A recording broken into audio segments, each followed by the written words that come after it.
All right, so guys, welcome to the third match of the floor is yours. We are currently in the third match of the preliminary round, and we have 5 teams with us for this debate, which comprises of the teams that are as follows in the speaking order as well: the Cognitives, the Magnetic Masterminds, Team DB8 or Debate, the Points of Informations, and D Parlocks. Cognitives are represented by Akash Kar, Magnetic Masterminds by Vanchit and Urvi, Debate by Adityo and Shubhayu, Points of Informations by Anirudh and Arav, and D Parlocks by Prakhar and Sia. Our judges for today's debate are Kamalkoli Majumdar and Ryan Chakraborty. Thank you guys. Thank you everyone for joining in. So, and before we begin, I would like to mention that that the floor is yours. The second edition of our tournament is going to be working with a student-run initiative called Project Suffer, which is an organization directed towards helping migrant workers get back to their homes. So far, for the short span of time that they've been working, they've transported over 163 people and migrant workers, and by the end of this very month they are projected to send home about 160 to 150 more. So all the proceeds from this tournament will be going towards them, so I request everyone watching to please try to help out in any way possible. We accept donations via Paytm, Google Pay, and direct transfer, so you can contact us on the Instagram page if you need any guidance in doing so. Right, that in mind, I won't take any much more time in introductions, and we will move straight into the debate. Each speaker will be getting 4 minutes to speak, and we will be starting with the Cognitives, and which is represented once again by Akash Kar and Arko Bhattacharya. The Cognitives, I request you to please identify your proposition speaker.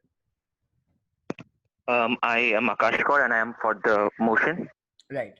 Akash, you have 4 minutes on the clock. Are you ready? Yes, I am. All right, you may begin. Okay. As quoted by Nanette L. Avery, talks is cheap, voting is free. Take it to the polls.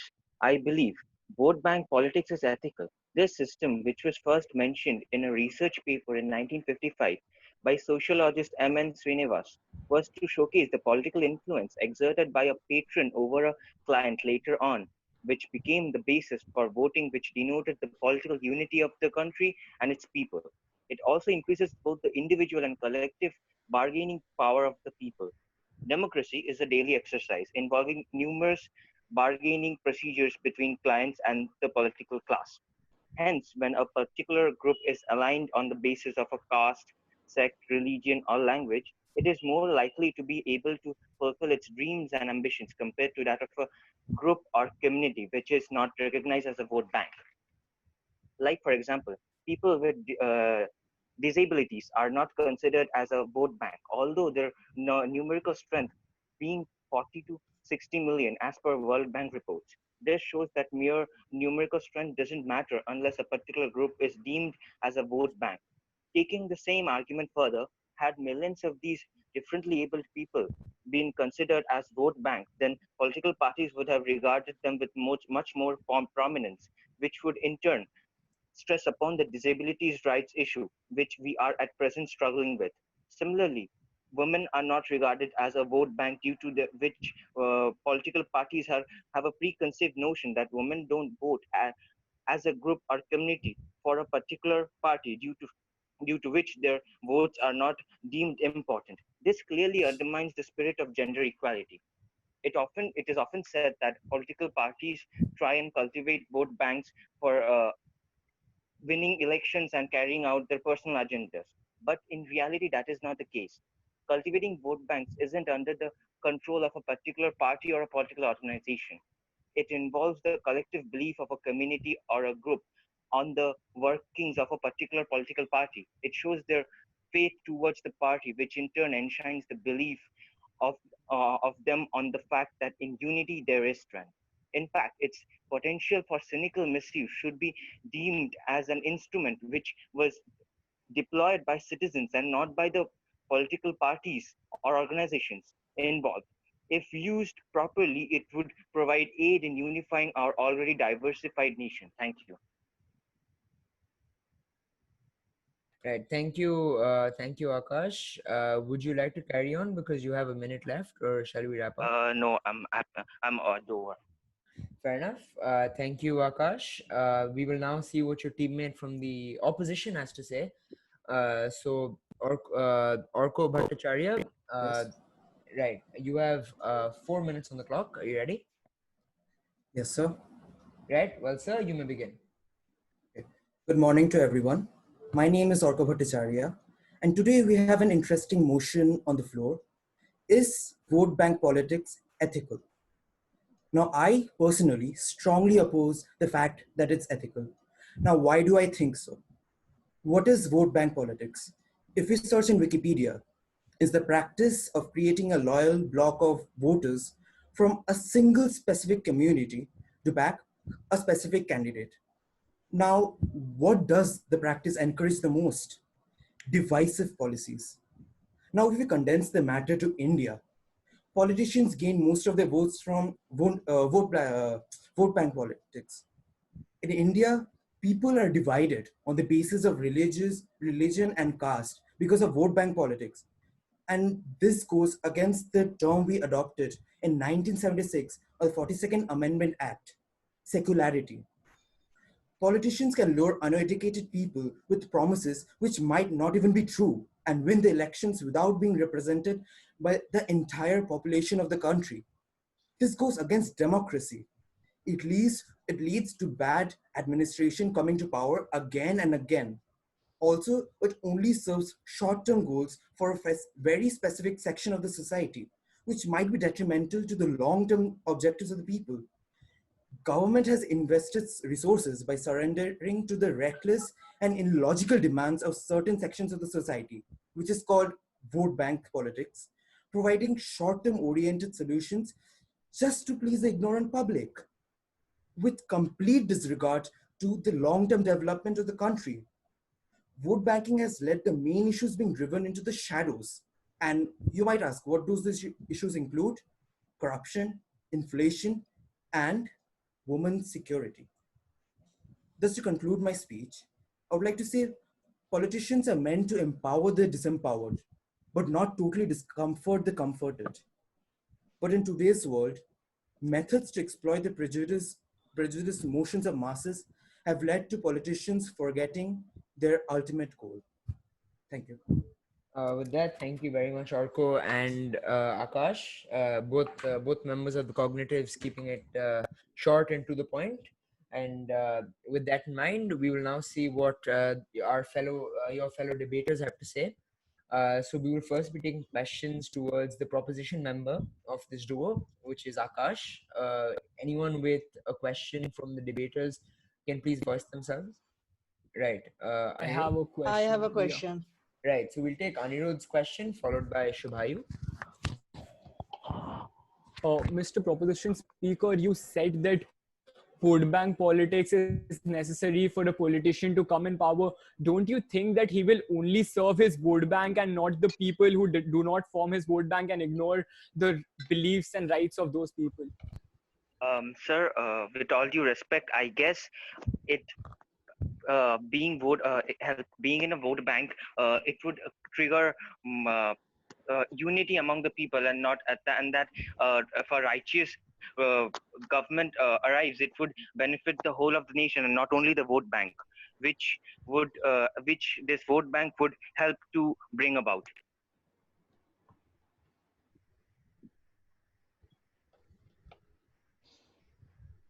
Right. That meant I hope you got the answer you were looking for, Anirudh. And thank you for your answer, Akash. Shubhayu, go ahead. Sir, you stated that vote bank politics, how essential it is. But sir, don't you believe that it takes away a right of a voter to give a vote without outer influence or influence from a political party or leader? Sir, could you please ask your question again? I couldn't get you.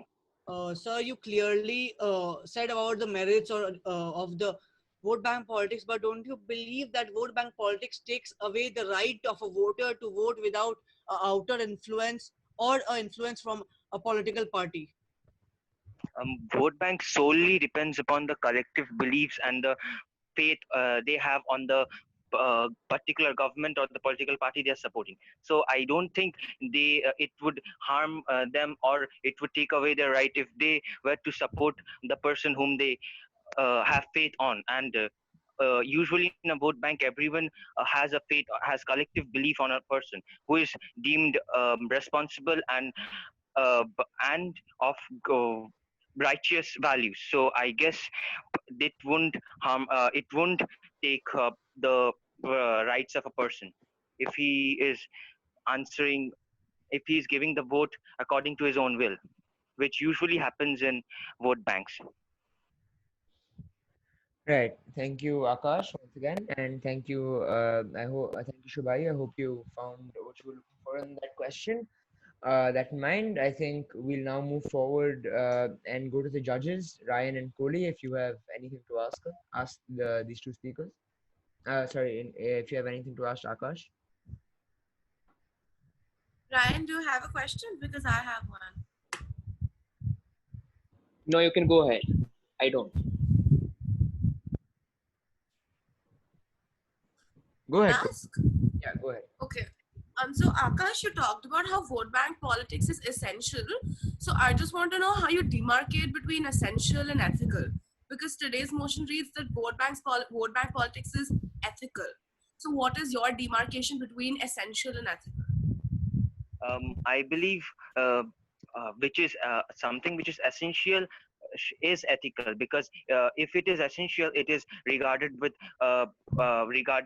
by everyone, and it's in itself says that it is ethical, because majority of the people, I still believe, are on the path of ethical judgment.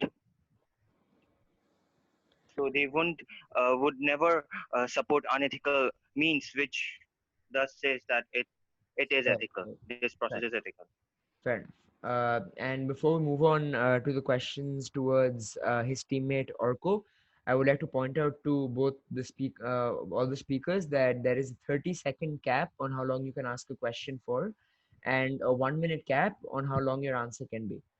That in mind, we will now be taking questions on the proposition speaker or Orko speech. I have a question. Uh, Could I? who is? I had a question, Arav. Yeah, right. Yes, Harv, go ahead. Yeah. Yeah. So, thank you for your speech, Orko. So, in your speech, you mentioned that women's security is compromised when it comes to misleading and false promises by the politicians during the elections. So, could you please elaborate on that? I think Arif's net is cracking up a bit. In the meantime, we'll actually switch towards Prakhar, who I think has a question. So yeah, Prakhar, go ahead.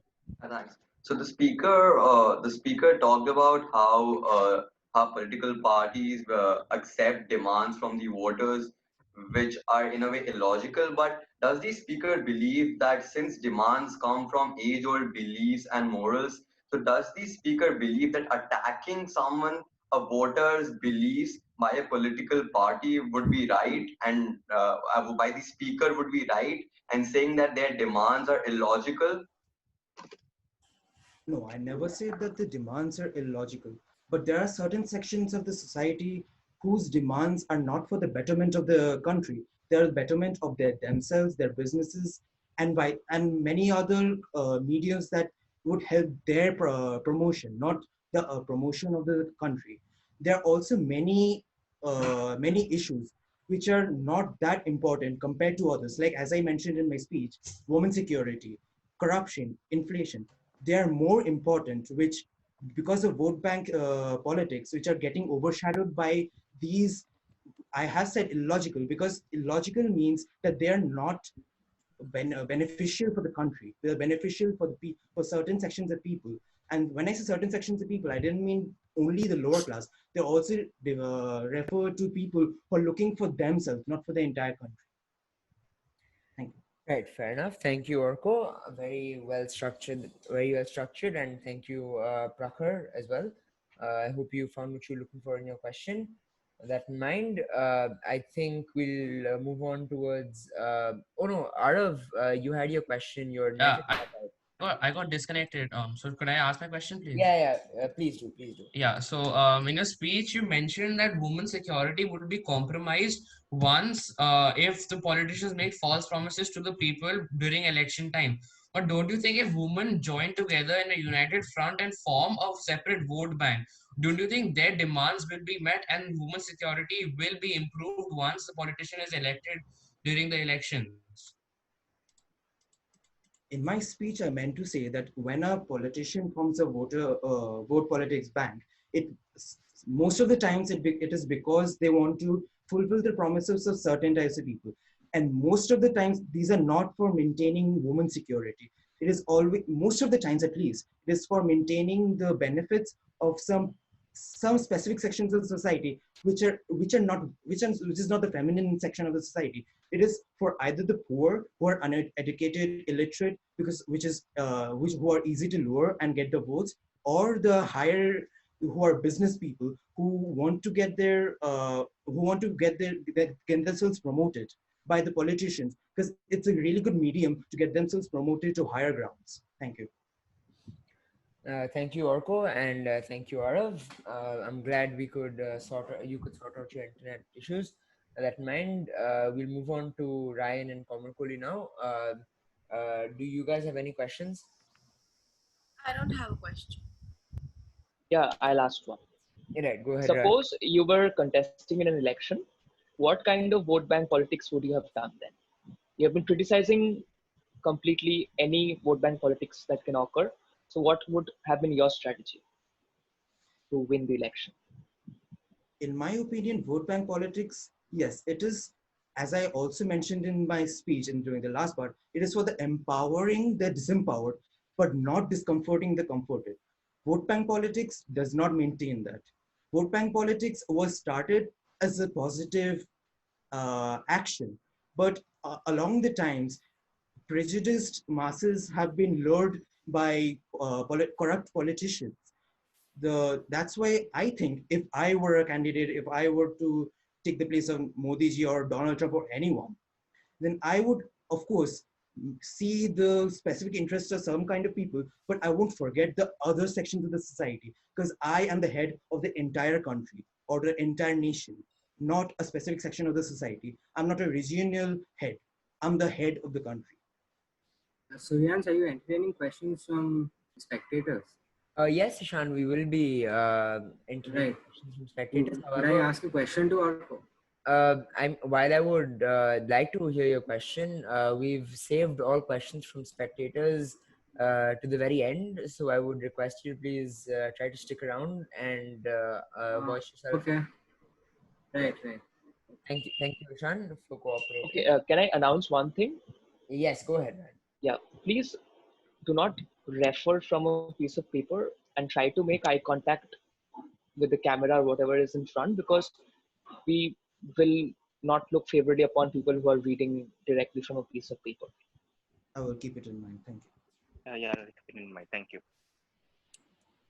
Fair enough. Thank you, Ryan. I hope all the speakers can put that into action. Now that in mind, we have come to the end of the speeches and the questions towards the cognitives. Very well put, speakers. Now we will now move on to the next team, which is the magnetic masterminds, represented by Vanchit Agarwal and his teammate Urvi. That in mind, to the magnetic masterminds, who is your proposition speaker? I will be the proposition speaker. Right. Right. Vanchit, you have 4 minutes for your speech. Are you ready? Yes. Right. You may begin. Okay. So a very good afternoon to each and everyone sitting over here. I, Vanchit Agarwal, would be speaking hereby for the motion that is, vote bank politics is ethical. Vote bank politics. When we hear this phrase, the first image that commonly comes to the people's mind is that forgery and trickery. But I would like to affirm each and everyone sitting here that vote bank politics does not construct, is not for forgery and trickery. In my opinion and simple words, vote bank politics is just letting people know what the political party's motive is and what they intend to do.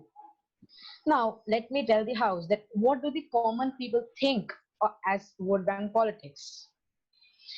The citizens believe that if a particular political party works for the downtrodden or for a particular section of the society, they refer to it as vote bank politics.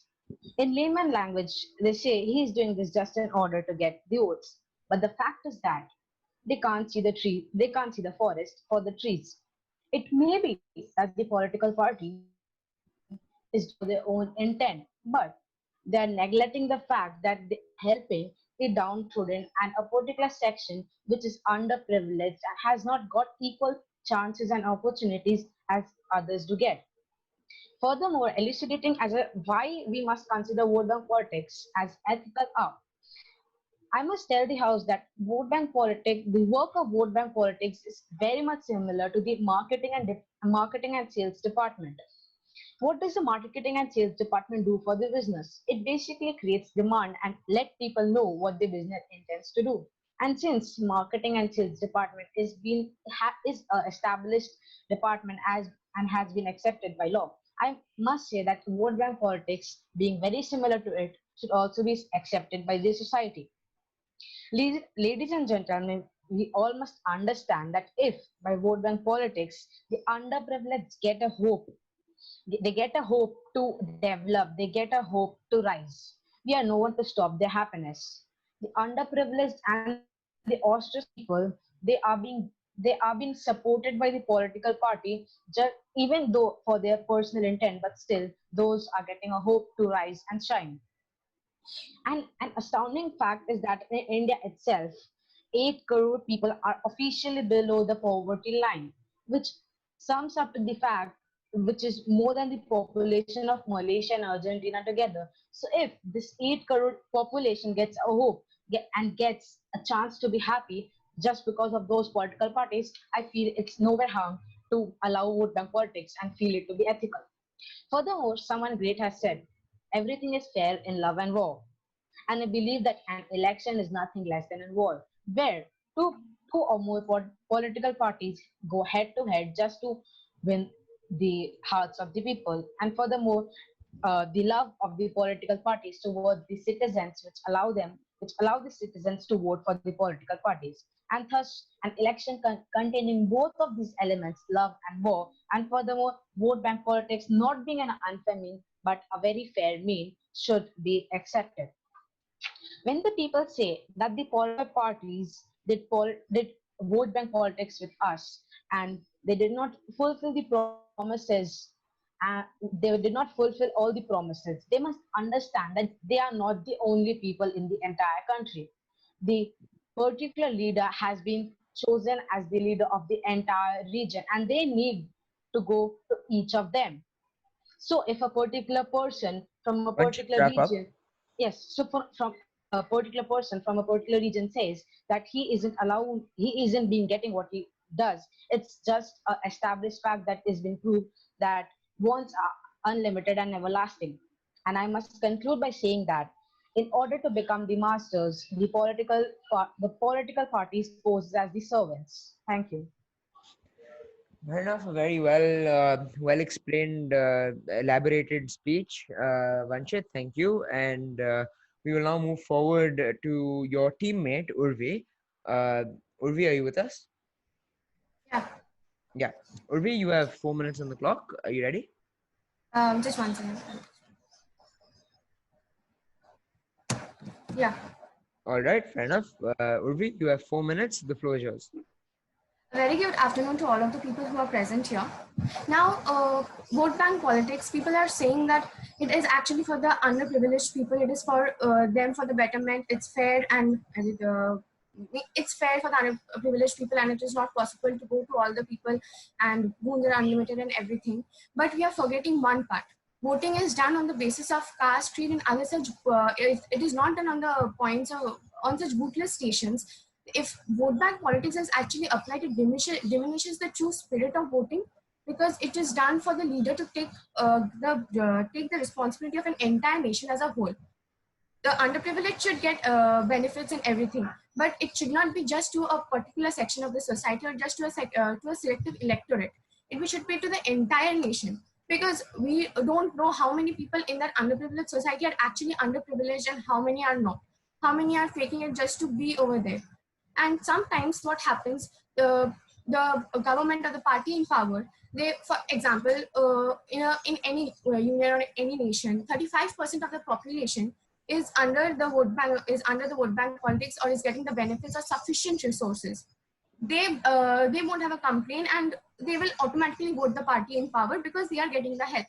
They are surrounded by their family members and those people whom they can influence to actually vote that person. Now the party in power automatically gets somewhere around 55 to 60% votes. He already wins the vote and he gets the leadership of the entire country. But what about the rest 45% who are not getting the benefits? Maybe they do need help to actually boost the economy and reach tremendous heights. So vote bank politics sometimes actually does do harm, because not all the people are there, and it kind of causes divisions between classes, divisions between the people's mindset, and the people who are under the selected electorate, the leader, they all get into a mindset because they know what benefits they need. There will be no place to mature, to graduate, to expand, to discover new things, since they are already helping and everything is going smoothly. And those 45% who are who are not getting the benefits, not deprived, who are not getting the benefits, might prosper more if they actually do. So my point is, vote bank politics is, of course, help the underprivileged, but it is not an ethical practice, because not all the people are getting it. One of my fellow debaters over here said that vote bank ethical means essential.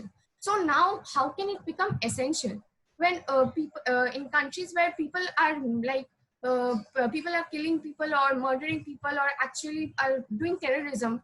Suppose maximum of the population is doing that. Just because it's majority, just because people are doing something that's essential for them, the terrorism are doing so because they're getting funded, it does not mean that it's essential. Something wrong might be doing majority and people find it essential for their livelihood, but it cannot be essential. So it's like the vote bank politics gets the people, or the people who are actually selected, into a mindset of that of nothing but a proverbial frog in a well, with no with a curved vision, with a restricted vision. So therefore it might do harm, it does do harm in some cases, and therefore it is not an ethical practice. Right. Is that it, Ruby? Yes. Right. Well, thank you, Urvi. That was indeed a very well put argument of yours. And with that, we have come to the end of the Magnetic Masterminds speech. A very well structured speech, as I mentioned. And we will now see what our fellow debaters have to say have to question upon their speeches. And we will now be opening the floor to questions upon this on Vanchit's speech. I have a question. Fair enough. We will first take Sia's question, followed by Anirudh's question. Sorry to interrupt, but me or Vanchit? Vanchit. So in your speech, you mentioned that vote bank politics is informing people of their motives and like a marketing and sales department. But you do realize that it also includes bribery and taking advantage of lower class people's poverty. So how is that ethical in any sense or part of a marketing strategy? Okay. Thank you for your question, ma'am. Ma'am, you must realize that at the very commencement of my debate, I mentioned that vote bank politics is nothing as what common people mention or say. It does not involve any kind of forgery or trickery. Furthermore, when the political parties go and support the poor and downtrodden people in which they need something, and that something is being getting by them as the votes. Everything in this work has been considered is does consider a cost. Nothing is free. So when they help the people, and even though they do a charity work, but still the poor and downtrodden people believe that those are well enough to lead the country, and thus they vote in turn. Thank you. Oh, so may I ask my question? Sia, do you have anything else to add? Yeah, can I ask a follow-up question? Ryan, Corey, would you like to entertain one? Does anyone else have a question? Yeah, I have. Anirudh does. Yeah, Okay, can one more so question be accepted if needed? No, then no follow-up question. I think the other person should ask. Fair enough, fair enough. I apologize here, but you may address that in your speech. Anyhow, thank you, Vanchit, for your answer, and we'll now put forward a question to you through Anirudh. Anirudh, go ahead. So you mentioned about giving hope to those 8 crore below poverty line people. As in India, we see that most of those hopes are false. Do you consider giving false hope ethical? Yes, sir, I do consider the fact that those even those hopes are being shattered, but still very clearly mentioned that they are getting the happiness of at least getting those hopes, and I believe that most of them are fulfilled. Thank you. Right, fair enough. Thank you, Vanchit, and thank you, Anirudh. That in mind, we will now be moving forward towards So the I judges. had a question, I believe, like, will it be accepted? Judges, that is totally up to you. Would you do you see any pertinence in another question? Ryan, do you have a question? Yes, I do. All right, then I think we'll go with Ryan's question instead. Right. I'm sorry, Shubai, but you can address Okay, no address problem. that in your speech. Right. That in mind, So Ryan, yeah, go ahead. there has been a tendency that we have seen where politicians, they appeal to people of certain castes, and they promise them reservations and appeal, and they forge their electoral politics in such a way. So, what do you think about these caste-based reservations or politics that is addressed in the name or garb of electoral politics? So could you just repeat? Your voice was a bit muffled. I couldn't get it. Right, I was talking about caste-based politics and how that is treated under the garb of electoral politics. That particular sections of the society are given reservations and said that you have to vote for us because we are granting you reservations. So we must realize the fact that those particular sections or caste, firstly, the leaders do not discriminate on any basis. Discriminate on any basis. Furthermore, when we look upon the sects of people who have been given certain privileges because they are actually underprivileged by the nature, they are not given as much opportunities as the others do get. They are socially ostracized, or they do have some kinds of inabilities, or they do have some kinds of malfunctionings. So uh, so I do believe that that the base thank you. That's it. Right. Thank you, Vanchit. Is there any other question that needs to be put forward to him? May I ask a Right. question? Who is that? Orko Bhattacharya. Judges, do you want to take one more question, or should we move on to Urvi? Let's move on to Urvi. Right. Fair enough. I apologize, Orko, but we do have time constraints too that we have to look at. That in mind, we will now be taking questions towards Urvi. Is there anyone with a question towards Urvi? Yes, we will take Prakar's question, followed by Aditya. Is that a raised hand or? All right. Prakar, go ahead. Yeah, so the speaker talked about how at times for vote bank politics, a certain religion or caste is appealed to. But don't you think appealing to a certain caste or religion will give the politicians and will give those voters a chance to get their representation, to get a leader to fight for their rights? And how else do you suggest that those people who are discriminated against just for being from a specific caste or religion get proper representation and proper fight for their rights? Could you please specify the question? Prakar, could you shorten your question and Yeah. put forward? How do you talked about appealing to a specific caste or religion? How do you suggest, other than appealing to those caste and religion for their votes, do do the voters get proper representation for their caste or religion and get a politician to fight for their rights? I did not mention that it supported a particular caste or religion.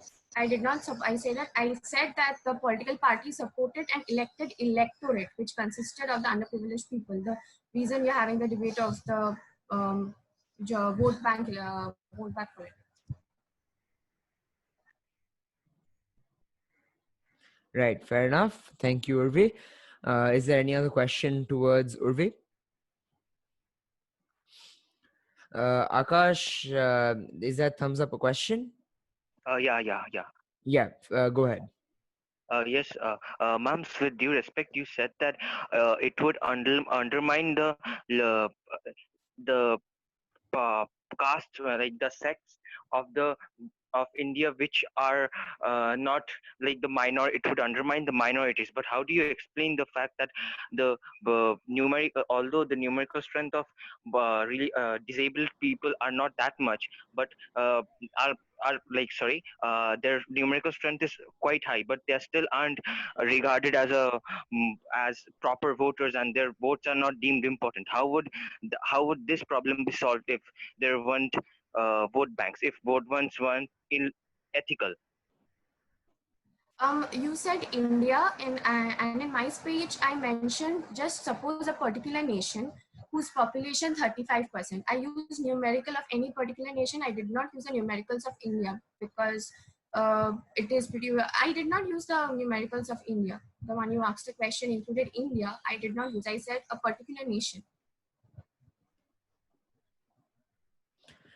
Fair enough. Okay. Fair enough. Akash, thank you for the question. And Suryansh, yes, yeah, Aditya. actually my teammate Shubayu, he left the meeting by mistake and actually can't, he's not being able to join. So can you accept him? He's telling that he's not being accepted into the meeting. Oh, I apologize. Could he enter the waiting room again? I don't think I noticed. Yeah, you added me in. Like I was waiting for a while. Right. Oh, okay, fair enough. All right, Shubai, thank you. My apologies if that was a bit late.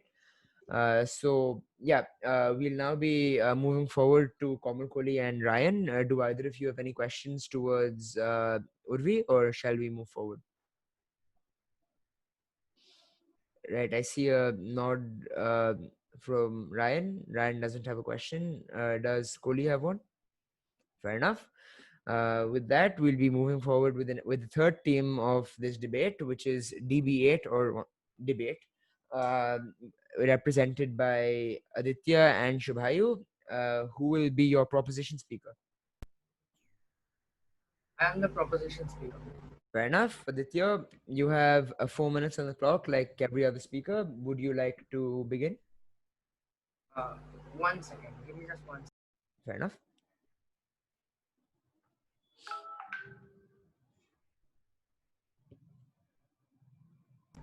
Yeah. Sorry for the delay. Fair enough. It's all right, Aditya. Well, we no longer have to delay because you may begin.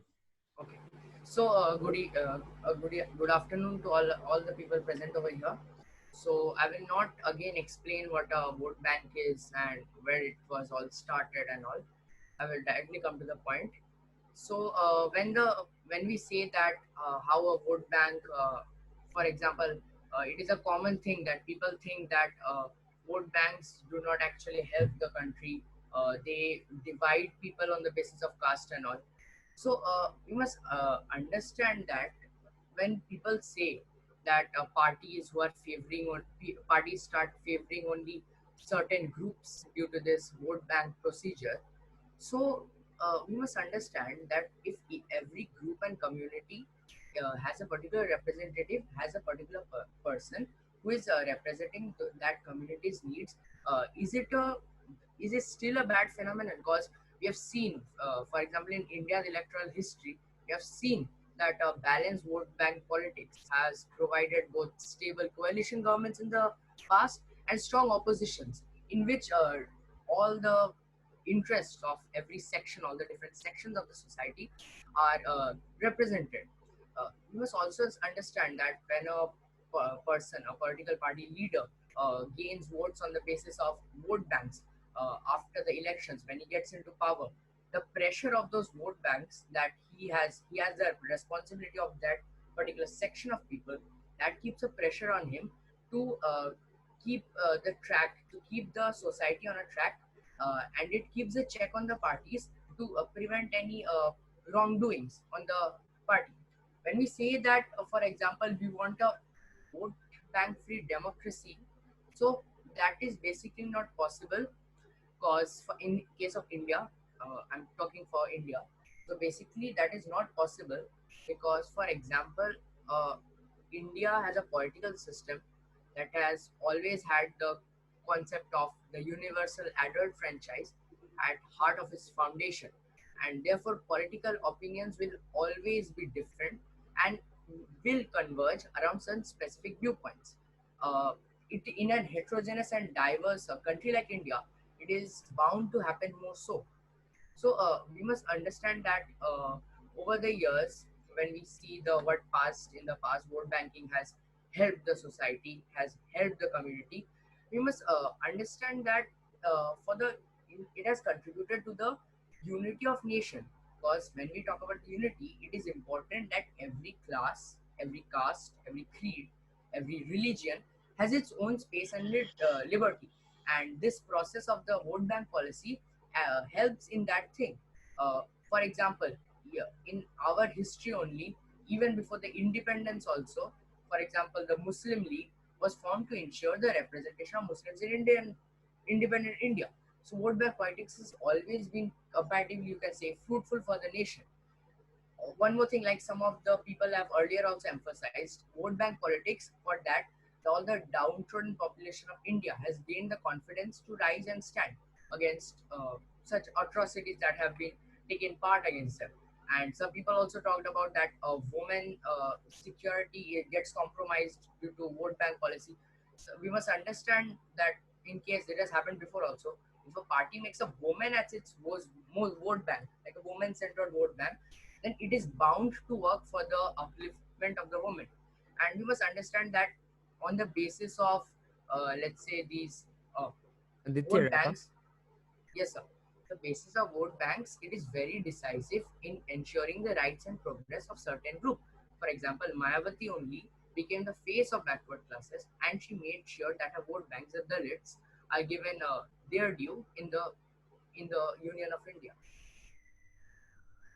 I would like to conclude my speech by saying that when there is a vote bank in a particular area, it does not harm the democracy in particular way. If it is used in a proper way, it actually contributes to the development because it brings about all the views of the different people, strengthens the unity, and brings about the different opinions in a larger scale.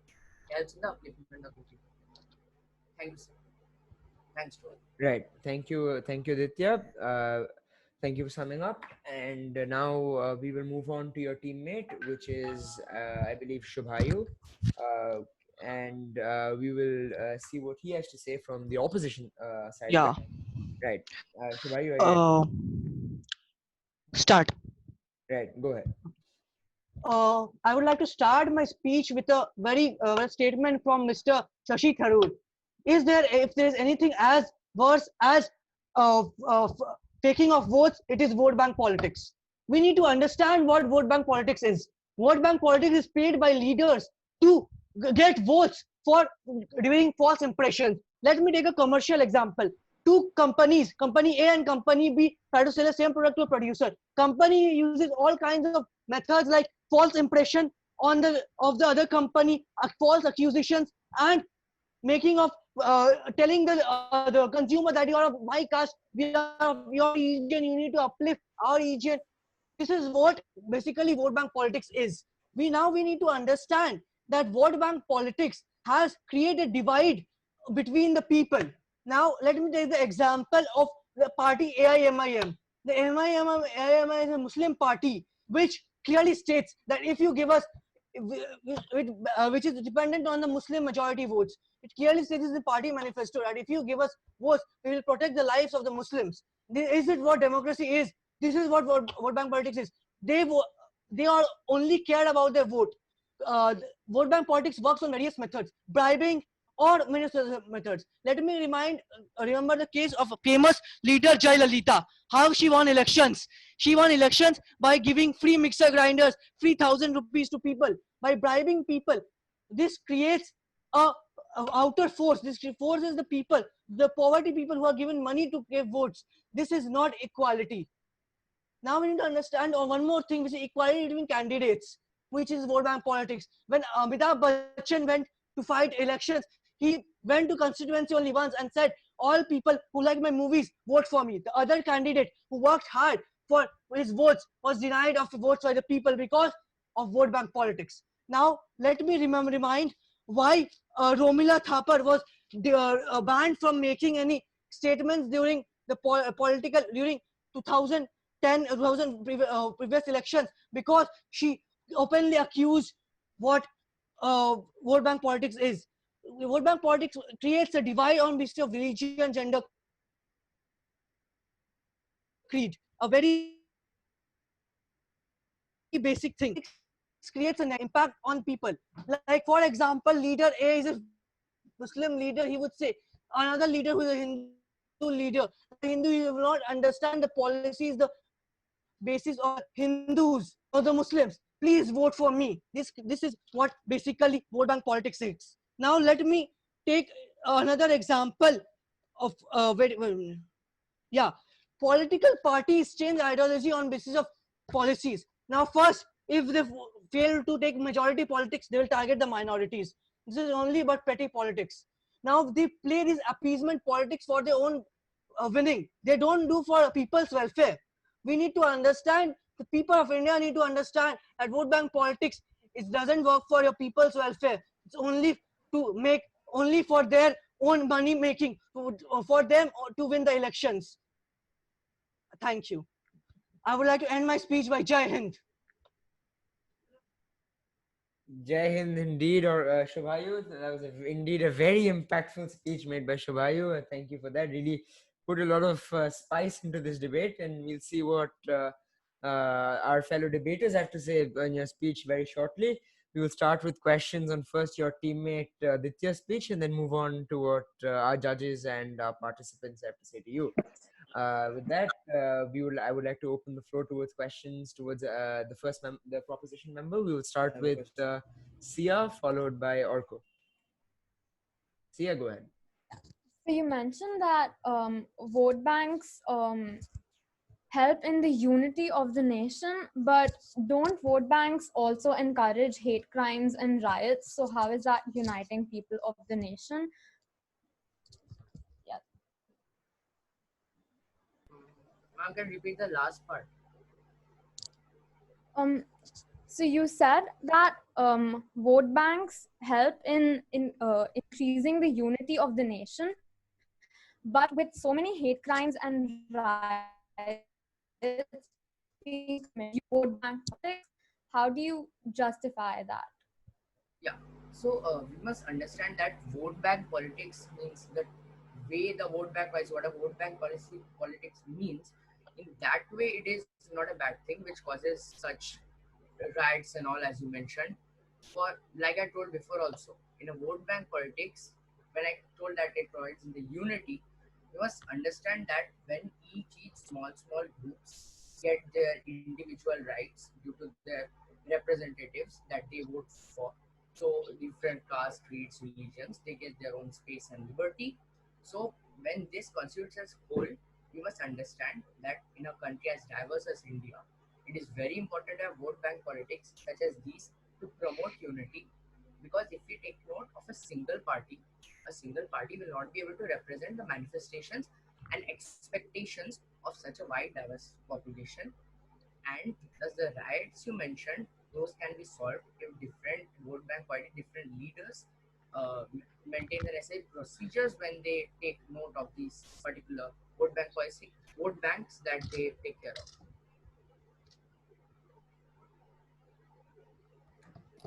Right. Thank you. Thank you for answering that, Aditya, and thank you for your questions here. We will now move on to Anirudh. I believe he had a question. I have. Oh, I apologize. Even I had a question. Like, was it? I apologize. I had recognized Orko. We will move to Orko. Okay.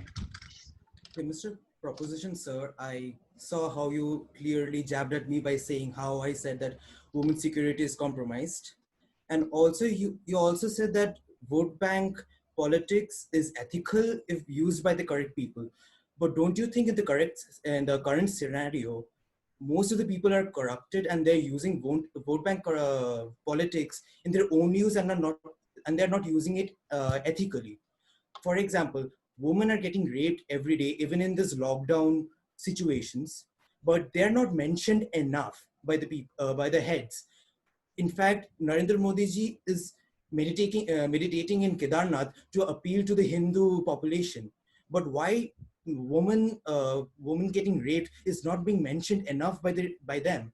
I think this is a bigger issue than appealing to the Hindu population by Keep it short, meditating in please, Orko. Kedarnath and or showing religious intolerance to Muslims. Okay, so sir, regarding one thing, what I heard in your speech also, you said that vote banks should not be there at all. Any form of vote bank should not be there. Any kind of vote bank politics should not be there. So we must understand that this crimes against women is quite prevalent in our society. So, like I mentioned in my speech, if a certain vote bank constituting of a woman at its head, for example, if a woman, for example, is at the head of a vote bank, so that woman would obviously help in the betterment of the entire woman vote bank that she is the head of. In this way, it is not always possible. This I'm saying something. It's not always possible to protect each and every person of the entire country. For that extent, if certain vote bank ideas, for example, like a woman vote bank, these are implemented more and more, then slowly and slowly, this overall problem of women insecurity can be removed if by such certain vote banks are implemented, and that should be implemented. That's what I said, that the people should not think negatively about such vote banks. For example, a woman constituted vote bank, and that will help in certain these kind of problems that the society is facing nowadays. Okay, thank you. Fair enough. Thank you, Aditya, and thank you, Orko. We will now move on to our judges. Ryan, Kohli, do you have anything to ask? I Or have I have a question. Oh, Right. okay. Can we both have our questions asked, if that's okay? Fair enough. Fair enough. You're the judges. Yes. You go ahead, Koli. Okay.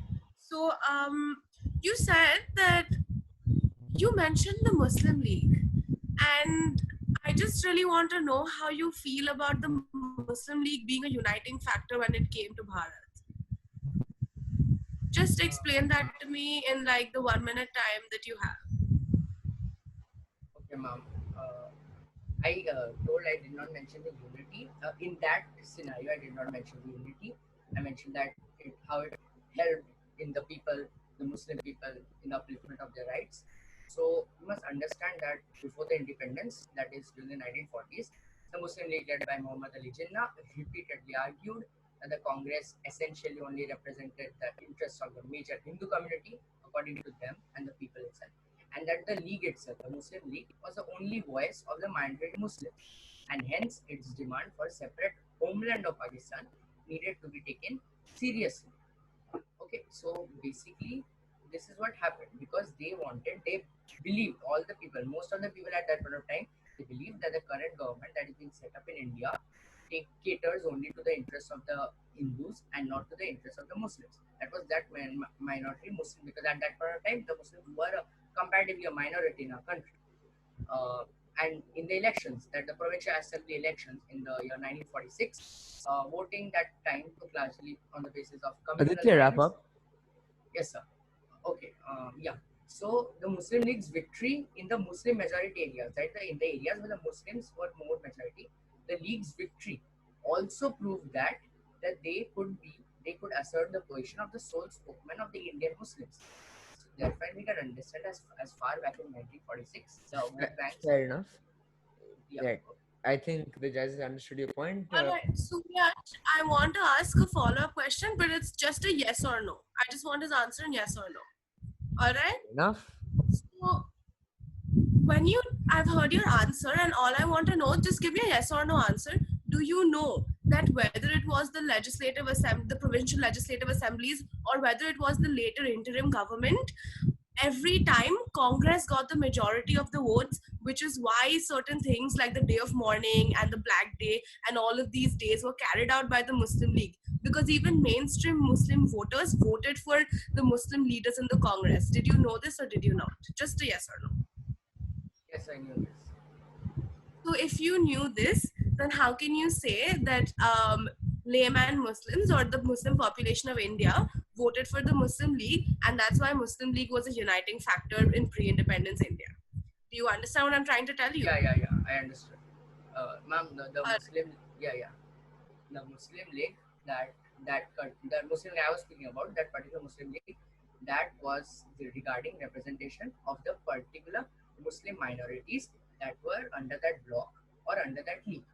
And those particular people, those particular minorities believe that that the Muslim League were representing, they believe that this government cannot keep our rights in track. They will not support our views. That's why they wish that maybe we need to form another one. Some Muslims we know obviously wanted the Congress to stay in power. I got it. Thank you. Ryan, you can ask your question. Fair enough. Okay, one of my questions was your question, but I had another question. Just two questions, very small. You can answer it in a small amount of time.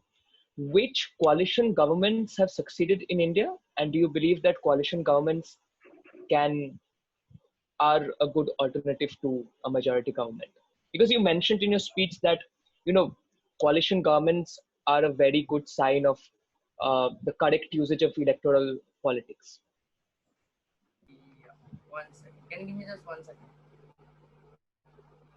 I request you to please step on the gas, Aditya, because we're at a bit of a time constraint. Just give me 1 second, please. Right. 1 second.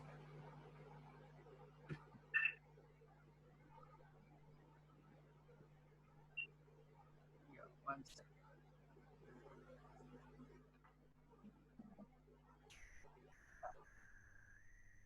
Aditya, while I know that you might be a human history book, I request you to please be a little quick to your response, because the judges need to mark, and the other speakers are also at a bit of a time boundary here.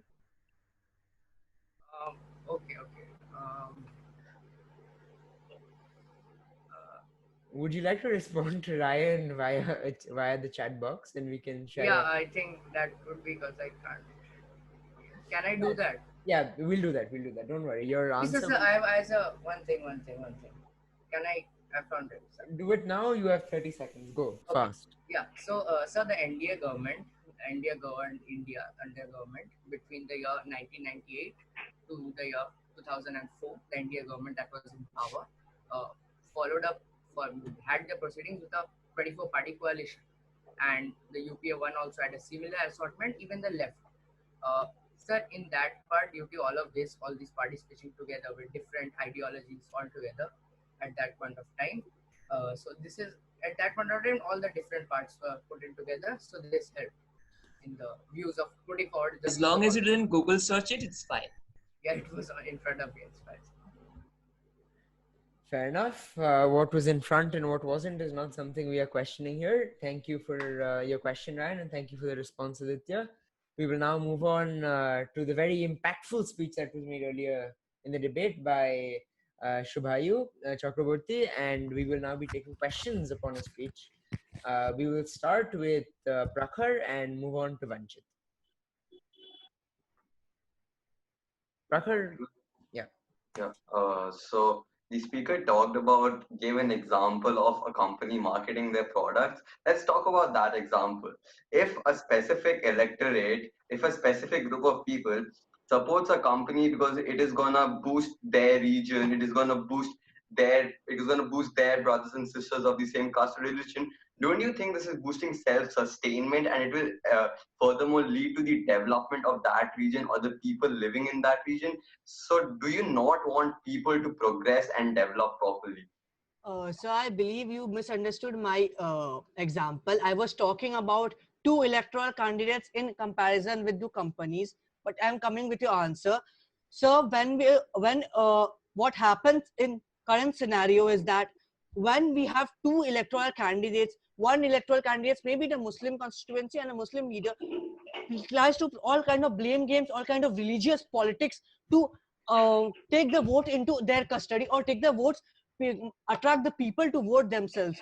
So there isn't it a like a failure of the according to electoral commission the equality between two candidates. Right. Fair enough. Shvayu, we will now move on to the next question by, I believe it was uh, Vanchit. Yes. Vanchit, go ahead. So throughout your mention, you gave one examples, particularly on India, which is just 0.64% of the world, and the vote bank politics is not just not constricted to India. So how do you believe to justify your stance to the entire world where I believe vote bank politics is ethical? So now we need to understand my example. Only took an example of India and how it works in India in a particular place. This kind of, when I was the example of AIMM, there's not only AIMM, there are many political like Sikkim Gorkha Front and other fronts all over the world which try to attract only one uh, type of one part of people, play appeasement politics and work for them. Isn't it against the equality of people that the candidate who is being chosen from a constituency work for all people, work for everybody, and not divide on basis of caste, creed, religion, gender, etc.? Exactly to follow up, please. While I understand why you would want to, we do have a time constraint. We took a bit longer because of the fact checking that took place earlier. So we will have to apologetically move No more along questions. So towards the Pushpin. judges. Ryan, Kohli, do you have a question? I request you to keep it short. Right, Ryan, do you have a question? Because if not, I'll ask one. Right, Kohli, go ahead. Right. So basically, Shubhayu, you talked about how politics is really wrong and shouldn't be there anywhere, and you took the examples of India. So let's stick to India. And my question to you is, don't you think because of the very groups that we have in India, whether it's on the basis of caste or gender or sex or religion or any other parameter, don't you think that there are issues which are indigenous to certain groups, and thus those issues can only be solved when you have that parameter based political parties, thus inevitably forming vote banks? Ma'am, when we need to understand, let me take the example of Mayawati. Mayawati stood up for the Dalits, but giving in his speeches that vote for me, vote don't for the upper caste people is nothing but accepted by the people of India. All right. Fair. Fair enough. Thank you, Shubhayu, and thank you, Kamakuri. That puts an end to this very eventful segment. And we will now be moving forward to the next team, which is the second last team of this match, which is the team that call themselves the Points of Information, represented by Anirudh Chaudhary and Arav Midha. I assume I was of the note that Arav will be our proposition speaker. Yes. Am I audible? Yes, you are both audible and visible, Arav. Yes. Begin. Right, you may begin. You have 4 Right. minutes. So the topic placed before us reads that this house believes that vote bank politics is ethical. So what is a vote bank? It is a group of people who can be relied upon to vote together in support of the same party. So now, when there is politics and elections, voter appeasement is something which we have all come to expect and accept. So there is no harm if any party which represents a certain group of people seeks a vote from them only if they become its own vote bank, that the party will continue with support for them.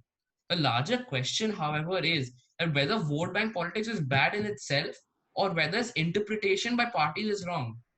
It is considered dangerous because political parties try to woo particular caste groups and communities by making promises that are specific to those groups. The members of the opposition can now come up and say that in such a particular scenario, parties only start favoring certain groups that form the core of the support, which thereby hampers overall societal development. Or we must understand that for a politician, his main incentive is to be re-elected in the next election. And to do so, he first has to gain support and garner a group of supporters who form a vote bank and support the politician. Now, when he is elected, and in order to cement his position in the second election, he will have to accept and he'll have to cater to the demands that are being placed by members outside the vote bank. So if now if they come and say that they're only catering to certain groups, their points fall flat on its face, because in order to maintain a streak of re-election, a politician has to make sure that everyone in that particular region, everyone in that particular constituency, all their demands have been fulfilled or not. So therefore, when a particular political group or a particular group which is aligned on a basis of caste, sect, religion, or language is recognized by one or more political party, the chances of the demands and aspirations getting fulfilled are much higher than that of a group or a community that is not recognized as a vote bank. Let's take an example of people with disabilities. There are 40 to 60 million people who are disabled as per World Bank reports. So numerical strength as such doesn't really matter as much as a recognition of the group as a vote bank, and they have to join in a united front in order to face political parties and the intent to be seen as a vote bank by certain groups and communities. Now, taking this argument further, had millions of differently abled people aligned together and seen as a vote bank, then political parties, in order to cash in on their votes, would have to give them more prominence of disability rights issues than they are given today. Now, let's consider women also. Women, despite accounting for almost half or possibly more than half of the population, are not always considered as a vote bank, because over the years, political parties have realized that women do not vote as a group or a community for a political party. Therefore, during elections, their identity as women takes a backseat while the identities of caste, religion, and sect also gain prominence, which is why gender issues are not given as much importance by political parties as they should. So, therefore, if women join together as a united front, thus creating a vote bank, their demands will have a higher chance of being fulfilled, and they would inherently be granted the rights that they were deprived of. And before there existed a vote bank which consisted of these people. Now, the members of the side opposition, a few speakers have come up and said that women's security is compromised because for certain politicians make false promises to the people during the election season. However, we must realize that if women come as a united front, if women join and form a possible vote bank, their demands will inherently be met because they have Arav, wrap formed up, a please. group. Yes, last point. So their demands will automatically be given to and granted once they have formed a united front. Therefore, the question of women's security as question of women's security will have a will have a possible solution once a vote bank is created which favors women rights and women rights and women recognition. Here, I would like to end my case. Thank you. Fair enough. Thank you, Arav. That was indeed a very strong and structured case made by you, and I appreciate it. While I do, we would now move on to your teammate Anirudh and see what he has to say for the opposition stance. Am I both Anirudh, visible and audible? yes, Anirudh, you are both visible and audible. Are you ready though? Yeah. Very well. You have 4 minutes on the clock. The floor is yours.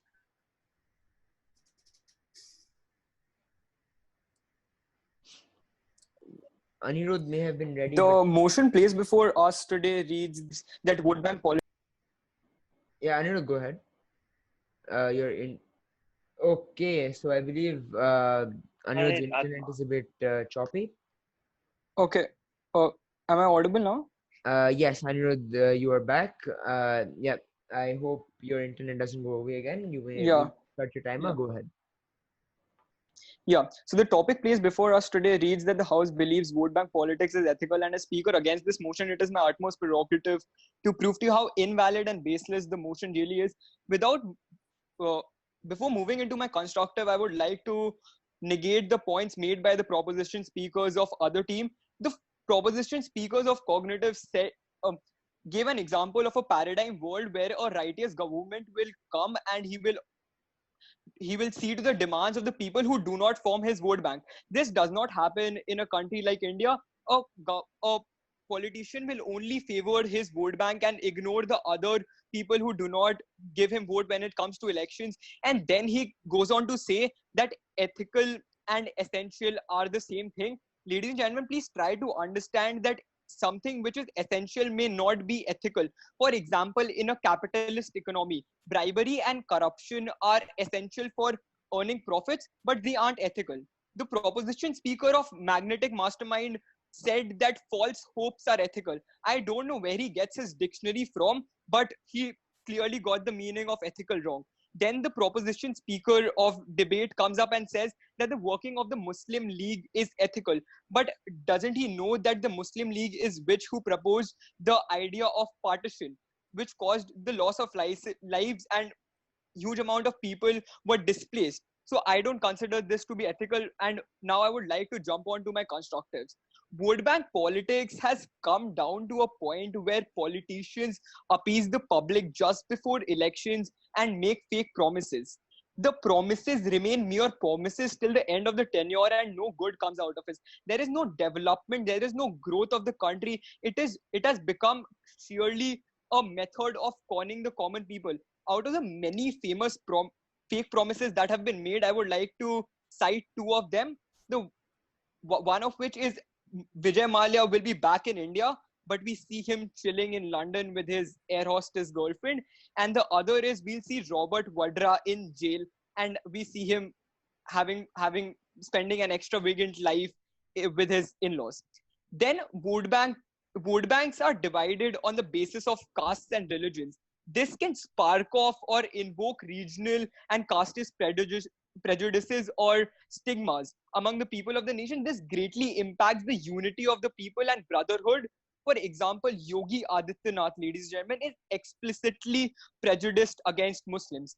This can lead to his followers also having that prejudice against Muslims and can cause numerous conflicts and riots in UP. This is completely unethical, ladies and gentlemen.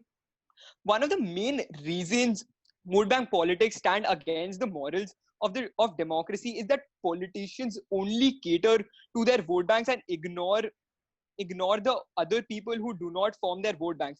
Ladies and gentlemen, we need to understand that in a democracy we can't have such a separation.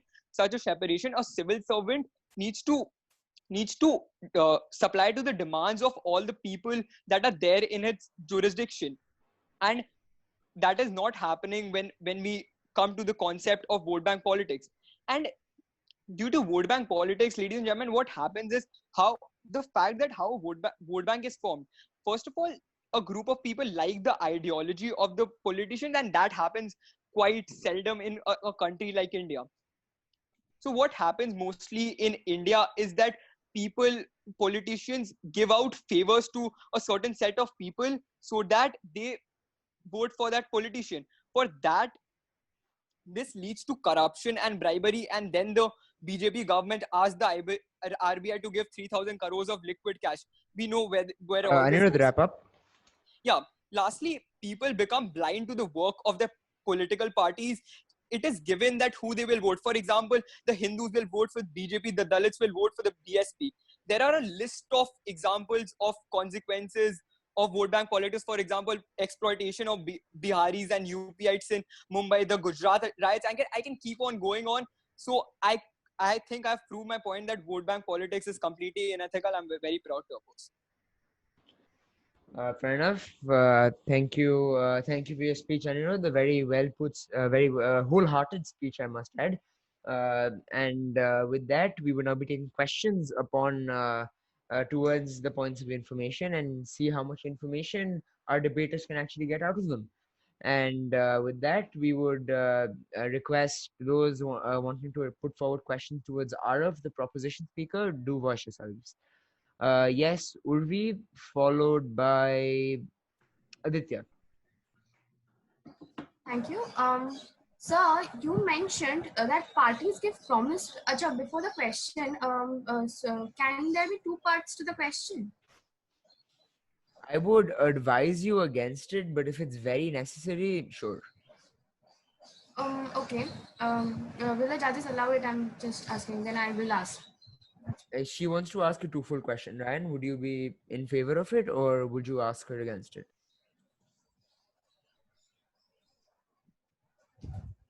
We'd prefer if she does it. Right. Okay. Sir, this is Arav. Sir, you mentioned parties give promises which forms a vote bank. But what about the fact that when the promises are not fulfilled and shattered, and indeed they regret their decision? Could you repeat your question, please? I didn't really get your Yeah, voice. sure. Sir, you mentioned that parties, the political parties in power, give promises which forms the vote bank.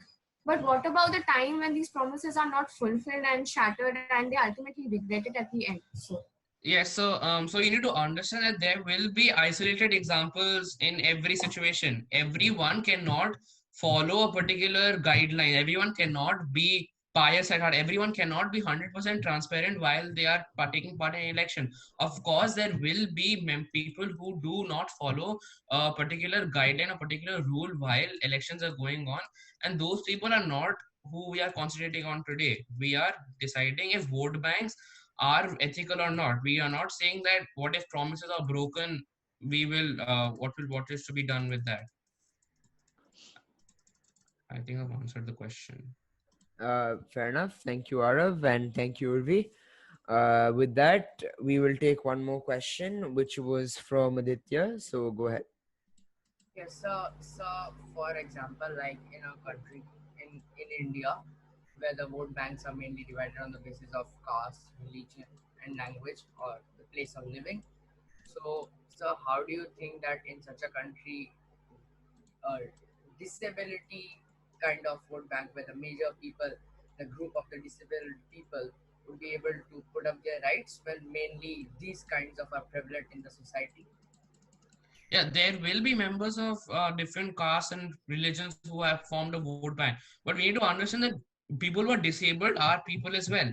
They deserve all the rights that normal people should deserve.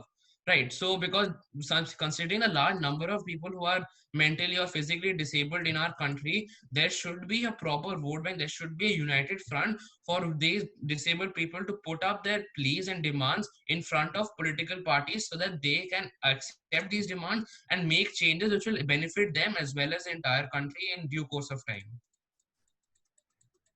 Fair enough. Thank you, Arav, and thank you, Aditya. We will now move on to Ryan and Komal Kohli to see if they have any questions to put forward to Arav. Ryan has shown that he would not. Komal Kohli, do you have a question? Fair enough. With that in mind, we will now move on to Arav's teammate, Anirudh from the opposition, and we will take a question from first Prakhar and move on to Vanchit. Thank you, sir. So the speaker talked about how certain people now only vote a certain party.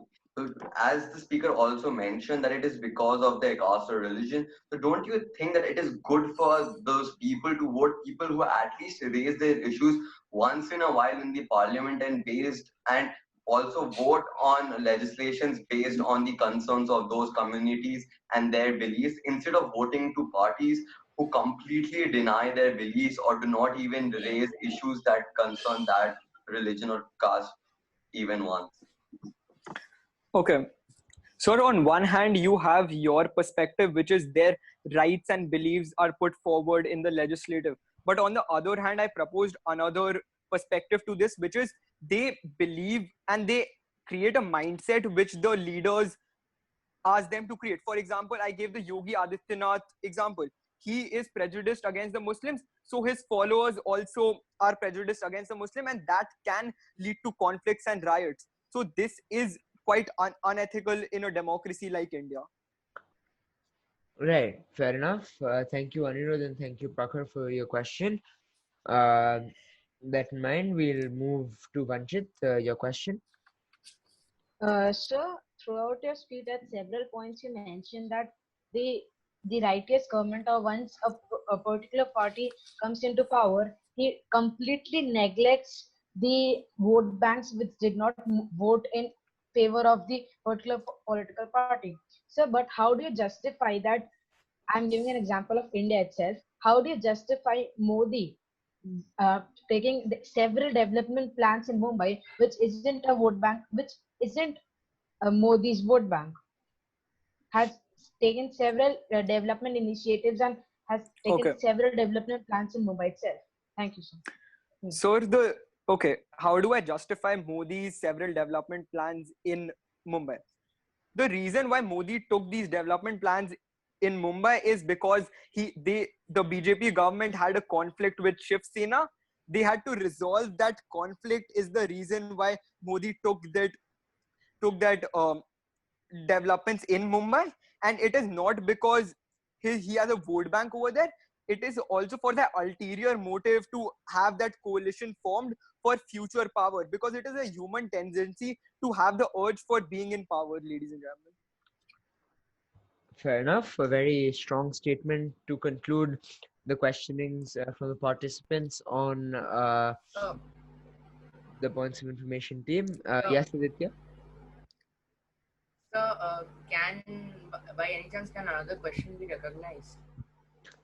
I will leave that to our judges. Ryan, Kohli, would you like one more question here, or shall we move on?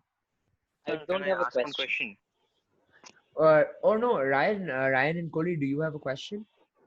No, I don't have one. Kohli, do you have one? Kohli, do you have a Don't have question? one either. So I think Aditya can Yeah, Aditya, go ahead. ask Yeah. a question. Okay. So, you said that these vote banking or such caste related vote banking politics lead to corruption and downfall of the government and country. So we must start to state something. When people have voted across caste lines and vote banks in support of a single party, it has resulted in wave elections such as in 1984 and 2014. And these elections subsequently led to majoritarian tendencies within the government, which improve the overall development Keep it and short, brought about Aditya. Keep it short. so which improve the overall majority thinking among the governance of the people and the people. What is your question? So, sir, can I repeat? Could you precipitate it, please?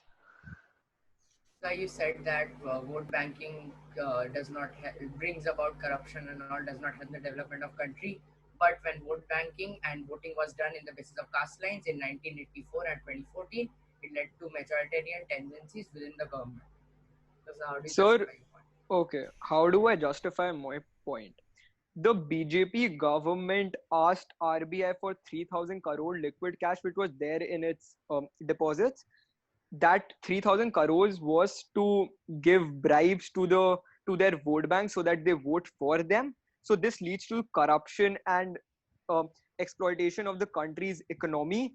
This is not leading to the development of the country in any way, shape, or form. It is just leading to the country's downfall. And it is quite unethical to get votes by paying money to a voter in a democracy. Fair enough. Right. Thank you, See, Anirudh. I think just one statement. I think Aditya was mentioning about the rise of OBC politics during the 1985 period, where the OBC sentiment it shifted completely from the Congress viewpoint to the rise of the Janata Party and later the Janata Dal, which housed these OBC sentiments and OBC politics. I think he was mentioning about that, but it could not be put across very well. But it's fine. Fair enough. Thank you, Ryan, for clarifying, clarifying to the house. That in mind, we are now done with every team except one. We have now left D Parlocks, represented by Prakhar Drolia and Sia Agarwal.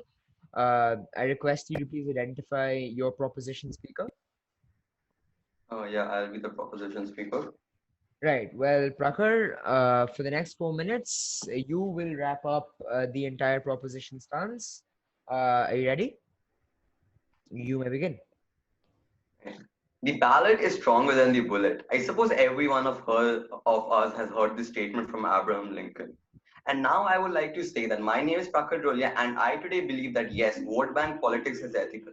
going back to the quote I mentioned, why would someone fire a bullet at themselves by voting a political leader or a political party which does not believe in them, which does not believe in their ideologies? What is vote bank? It is a group of voters who vote for their specific candidate and support them always because that candidate or that party shares their ideologies, talks about their ideologies. And why would a voter vote for their own loss and when their own inner self does not let them do so? So a person would always vote based on their beliefs, which are made on historical happenings and beliefs. Now, when we come to the ethical part, according to the utilitarianism ethics, the right action is the action that produces the greatest happiness of the greater number, and hence appealing to a specific community for their greater good and for their happiness, and in a way developing each society one by one, and hence bringing unity in the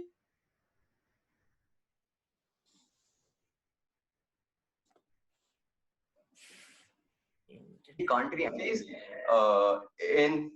in the subject of philosophy. And now when we go, if we researches, according to a study published in the American Journal for Political Science, it was said based on several studies, reports, and data packs that people vote on beliefs and historical approaches and morals.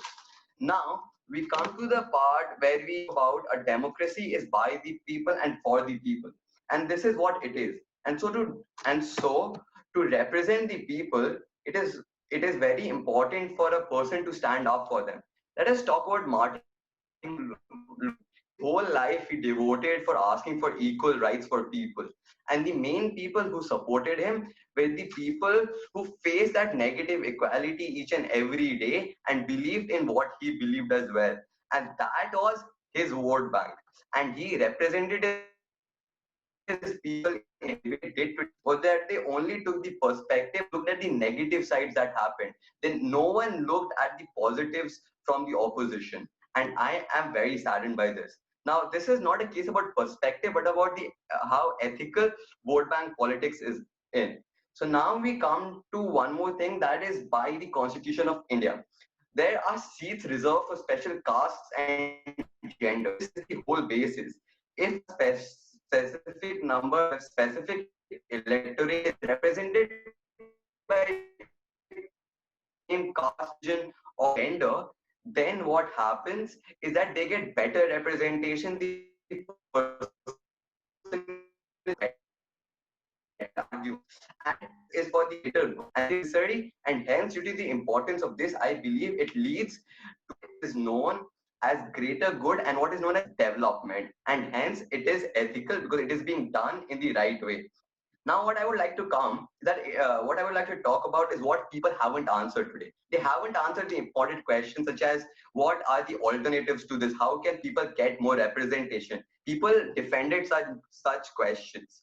And some people talked about priorities. I would like to remind everyone that priorities change from person to person, religion to religion, caste to caste, community to community. And hence, prioritizing demands is different for different people, and hence a leader who believes in prioritizing Wrap the up. demand in the same way in which the people believe is right, and hence saying that it is in the spirit of democracy, I would like to end my argument by saying that it is for the betterment of the people, and it has positive outcomes, and hence I believe that vote bank politics is ethical.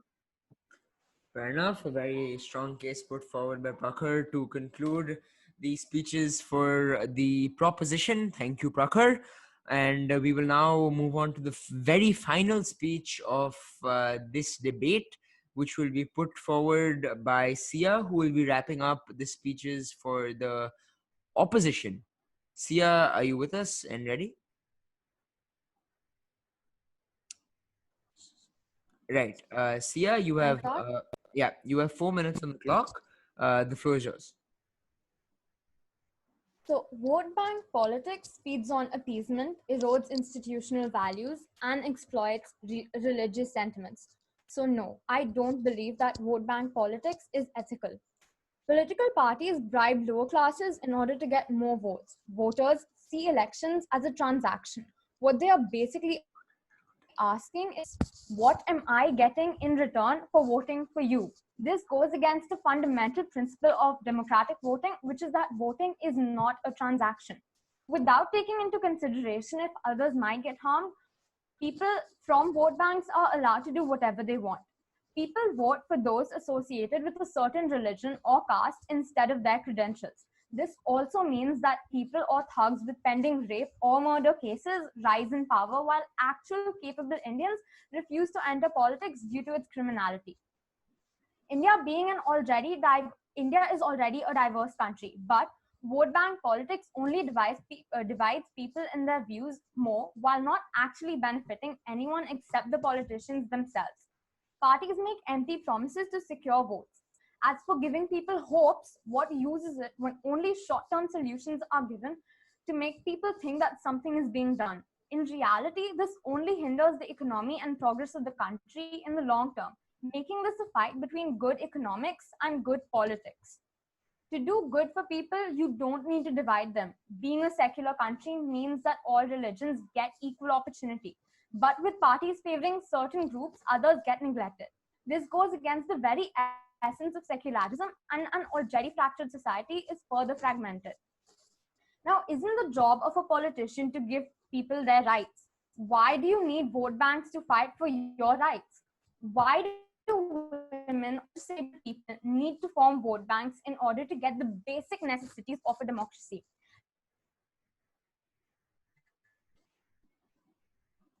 Because voting is supposed to be as government is supposed to do. They are supposed to support everyone, and that is why it's a huge body. It's not ethical when politicians need votes in order to help people. If they work towards everyone's betterment instead of aiding only those who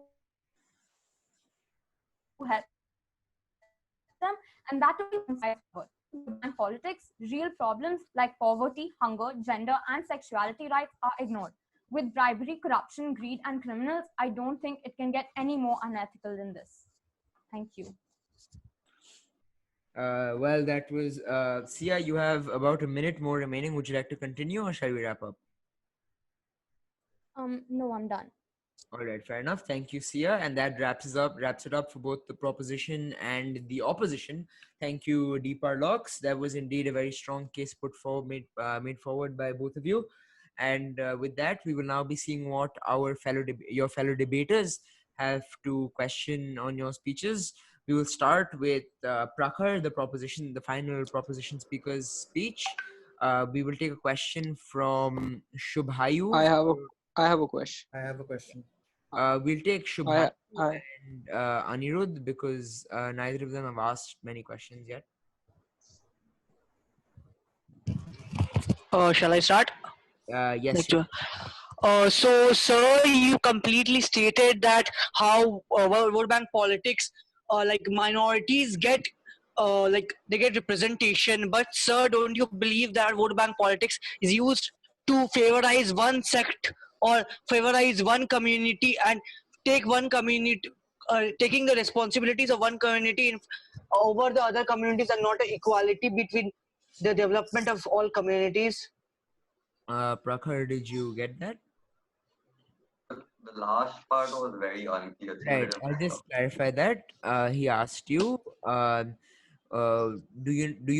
don't you think that having a vote bank politics would make the parties put forward the interest of these minorities over that of those who weren't a part of the vote bank? Okay, so now, as I had said in my speech as well, many of these minorities are not represented well by other major parties because a party can't represent everyone. There is a very big electorate in each and every country in this world.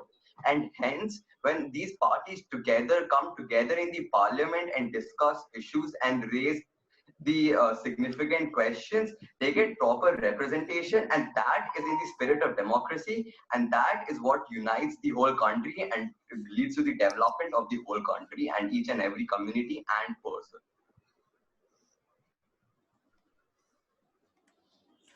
Right, fair enough. Thank you, Prakhar. Thank you, Prakhar. And we will now take Anirudh's question before we move on to the judges.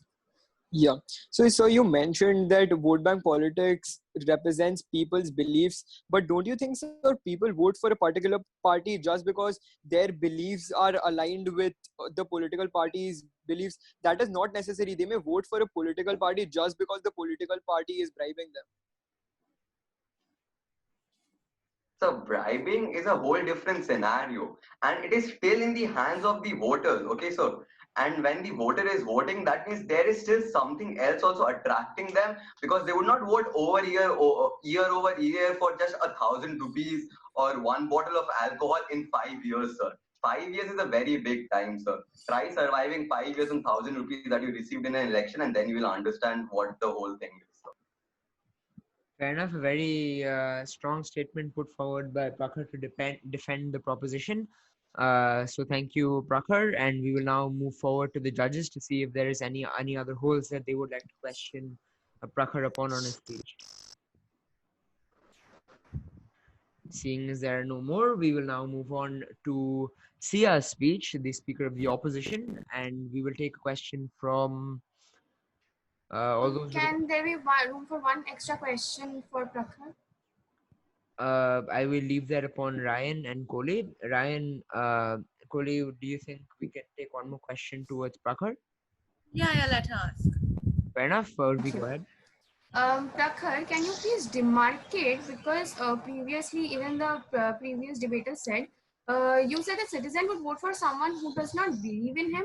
So could you please just demarcate between what do you mean by voting the party in power for believing in him and voting for bribing them with the benefits and stuff? Believing and bribing are very different things. Believing means believing and giving a trust to them that yes, they share the same ideologies as you, and hence they will fight for your rights, they will raise your issues in the parliament. And bribing is basically giving votes for something that you got in exchange for giving that vote, which is not over 5 years, or which is not proper development, but is just some money or some food, or at times alcohol just during the election. So that is the demarcation. And I would just like to add one thing, that first of all, in this debate today, the Prime Minister was attacked for following his own religious beliefs. So when we have people like this in our country, I don't know if bribing even comes in the scene then. When we have people who think that following your own religion and belief is wrong. Fair enough. Once again, I stand by my statement. A very Okay, strong statement. just a quick question if I can ask him. Oh, fair enough, Ryan. Try to keep it Yeah. short because we are at time constraints. Yes, I know. Okay, so do you think people in our country, they vote for the party and its ideology, or do they vote for a person? Do you think that electoral politics has degraded into a cult of personality in our country? Sir, be it be a personality or a political party, a personality is a part of a political party at the end of the day. That is how the system in our country works, the democratic system. And hence, when you are voting, you are giving your trust to that person, because at the end of the day, that person or that party is gonna go to the parliament and represent you as per the democracy. And that is what happens in many and most of the cases. So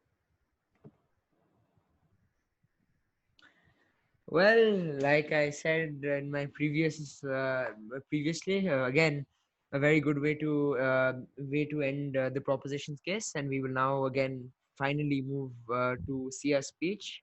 Yes, we would take a question from Ditya.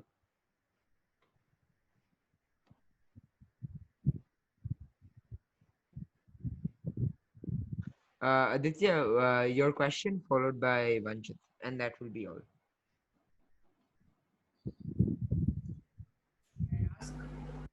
Yeah, go ahead. So, ma'am, you stated in your speech that vote bank should not be there because you stated in your speech that vote bank should not be there because the main for duty of a central main government is to cater the needs of all the people.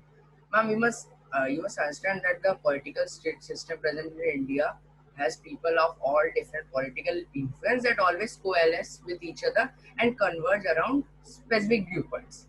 Ma'am, you must also understand the Congress government for 3 decades. It took a lot of time in order to remove that and bring in a government that catered to all the needs. So, ma'am, don't you think a vote bank, a democracy that has a vote bank, would better cater to the needs and of all the people present in a democracy than a certain particular government to take care of all the different diverse communities present? When you're part of, okay, so in the parliament there are a lot of people with different perspectives. So why can't one particular party represent, or rather help people of all castes, of all religions? Why is it so hard to support everyone in the country? Fair enough. Thank you, Sia. Thank you for keeping it short and compensating for how long Ditya kept his question. And we will now move on to, I believe, Vanchit had a question. Yeah, go ahead. Yes. Ma'am, in your speech, you mentioned that the vote bank politics does not help anyone other than the politicians. But do you consider the fact that when the politicians get into power, they indeed will work for the entire country, and indeed the vote bank itself. So it helps the entire region to progress. Okay, so to answer your question, first of all, most of the promises made by politicians during election campaigns are not followed through after they come into power. And um, and as for I'm sorry, could you just repeat your question once? Could you precipitate your question and repeat, Yes. Vanchit? Yeah. Yes. Ma'am, you did mention in a speech that the vote bank politics does not help in any way other than anyone other than the politicians. But do you consider the fact that the politicians, when they get into power, they work for the benefit of the entire region and the vote bank itself? Okay, Which, so yes, ma'am. yeah, so let me take example of the current government. What do you think Modi has done to help Muslims or other already backward classes, except for helping Hindus, which is his vote bank?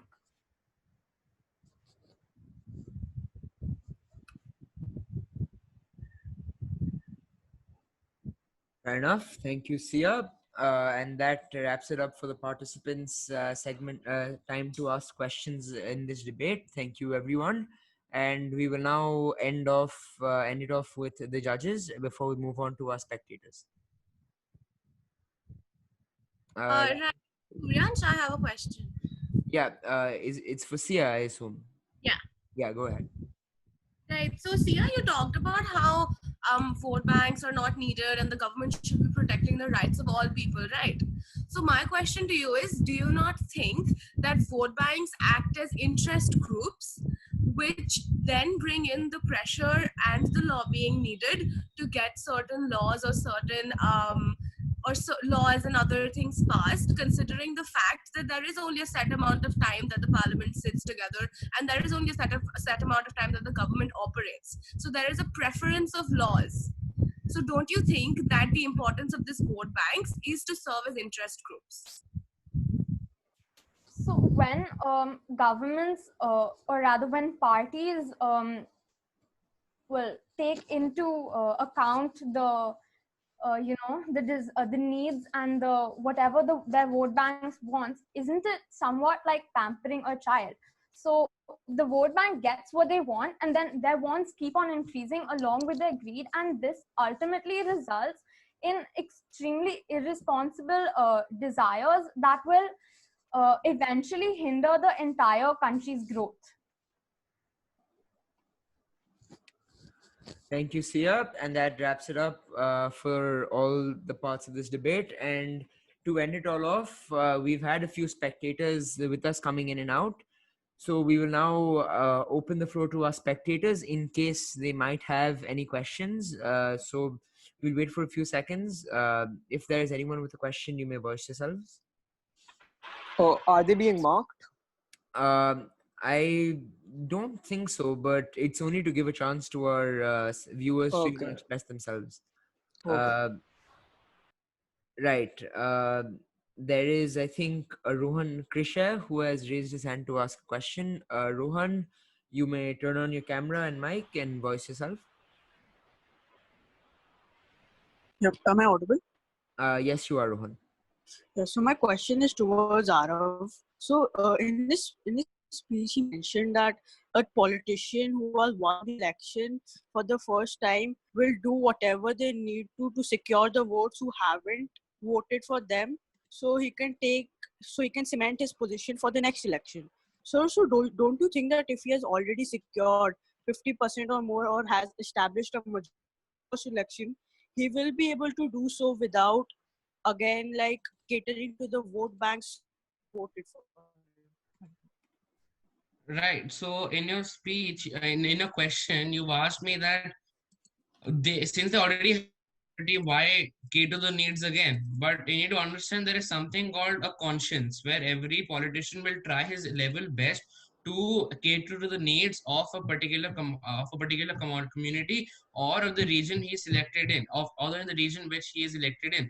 So if we consider that well, let's consider a politician who has won an election with 50% majority. So by the next election, his approval, his ratings would go down, might go down. So he would do anything to gain his position, to improve his stance as the next leader of that particular region, which will involve catering to the needs of who are outside the vote bank, and in order to do whatever is best for the country and a community at large. Thank you. Fair enough. Thank you very much, Arav. And we I think we have time for maybe two more questions from the audience. Are there any other questions? Our answers to like Swayansh, our answers to like audience questions marked, not. I don't think so. I don't think so. No. Okay. Anyhow, They are not marked. They are not marked. they are not marked. They are not marked. Right. Thank you for clarifying, Komakoli. That in mind, I don't think there are any other questions. So thank you, Rohan. And with that, we have come to to the very end of this debate. And before I say anything, I would like to request Komal Kohli and Ryan to share their thoughts on what we just saw today. Ryan? Want to go first or should I? Yeah, I will. I think it was a great debate. I think you're young debaters, and some people are just starting off, and it's important to like continue debating. But I would also like to remind you that there is one very important aspect that is missed out in online debates. Not that online debates are bad in a sense, but when Kohli and I started debating, we never debated on an online platform. And an important part of debating is how to deal with the audience. I think it's important. I know it is an unfortunate circumstance, but uh, especially if you're starting off, then it's important to get accustomed to the audience, speaking in front of 400, 500 people, and how to control them. So that is an important aspect that you have to keep in mind and practice as much as possible. But for the time being, we can always rely on online debates because at least you're getting a lot of exposure and you're interacting with your peers and from all over the country or maybe all over the world as well. Another thing that is important while debating, especially when you're debating at the school level, is wit and humor. I always tell this to people. If there is wit in your arguments, if you can link it to some extent, not like just going out and saying, that BJP is bad or, Modi is doing nothing, rather than putting it in a more nuanced and intelligent manner, it adds a lot of credibility to your points. And I think one thing that you have to work on is structure. The main thing that we missed today was a coherent structure. I mean, a lot of speeches were all over the place. So you can always follow a coherent structure, uh, have a premise to the debate, answer a couple of questions, and have a complete conclusion or rebuttals in your statements. This always helps rather than just jumbling up your points and stating it one after the other. And one of the more important things about delivery is pauses. You do not have to rush with your arguments. you have to take the correct pauses as the correct places. Pauses are extremely important. Silence has its own role in debating, especially if you're reaching out to an audience or judges. That's about it. I'll enjoy the debate. And Suryansh, thank you so much for organizing this. Thank you very much, Ryan. And and if I had anything to say, I couldn't agree more with you. So yeah, Ryan essentially expressed my views too in a gist. And yeah, Kohli, is there anything you would like to say to our debaters? Right. So Ryan said a lot, but I would just like to add some things to it.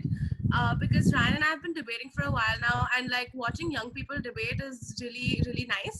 And watching you guys put in so much effort into it is also really great.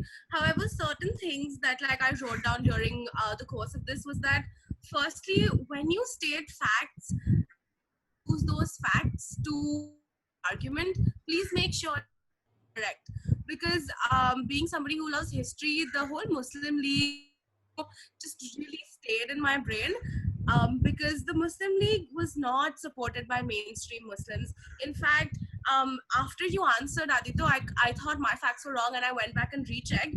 However, in the 1935 elections, Congress won 7 out of 11 provinces, and in the Constituent Assembly elections of 1946, Congress won in the majority, which is why the Muslim League held the day of mourning.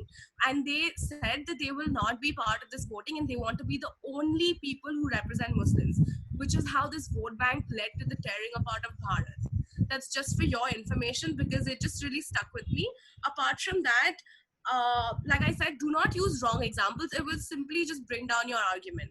Secondly, a lot of you seem to have a very aggressive speaking style, but I think I speak from experience, and Ryan will also agree with me when I say that like cool, calm, and collected is the way to go to win over both your audience and your judges.